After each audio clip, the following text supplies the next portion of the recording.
So what we're looking at here is a right shoulder with a reasonable sized rotator cuff tear. The tissue that we're lifting up and out of the way with our instrument is the rotator cuff tendon that should be attached to the bone down below. We can see that this is torn extensively from the front part of the shoulder to the right, and this tear extends posteriorly to the left, which gives us a pretty sizable tear of the rotator cuff. Our first important step to prepare the tissue is to remove any of the residual tendon that remains on the bone. We want a nice raw bleeding bony bed. This facilitates a healing response and allows that rotator cuff tendon to be fully regrown back into the bone in its usual anatomical attachment. We're using an oscillating suction shaver that uses suction to draw tissue in, and the oscillating blades rotate to remove that tissue. Now we're placing our first anchor. This is our repair anchor that's made of a biocomposite material that will ultimately absorb. This secures the suture material into the bone.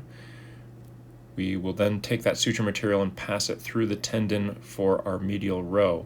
This is our more anterior anchor that we can put in towards the right, which is the anterior aspect of the anatomical footprint for that rotator cuff attachment. So now we have two medial row anchors to start the foundation of our repair.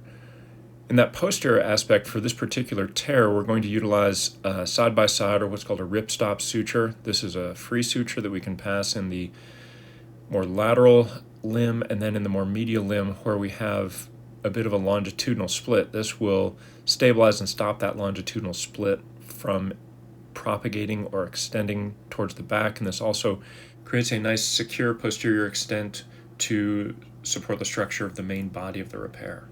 We finalize this by throwing a few half hitches with our arthroscopic instrumentation and knot pusher. This creates a nice secure knot, finalizing that ripstop and margin convergence stitch in the back. We can see this has already made the rotator cuff repair a little easier. It's made that tear appear smaller as we've started to close down the volume in the back. Now we begin to pass sutures for the main body of the repair. We start with our posterior anchors and we take those out. We load our suture passing instrumentation.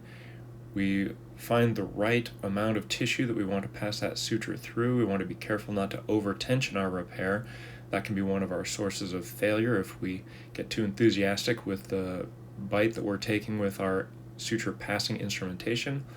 And now we move up to our anterior anchor, passing suture from the anterior of our two medial row anchors through the rotator cuff with just the right amount of tension predicted to create appropriate final tensioning of the repair. We'll then gather those sutures on the medial side and begin our work on the lateral row of this repair. We pass those medial sutures through the eyelet of the anchor for our lateral row, and then we deploy the anchor in the appropriate position to correctly tension the repair. We visualize our repair to make sure that we like how things are coming together for our final construct, and then we finalize this by threading the anchor into the bone.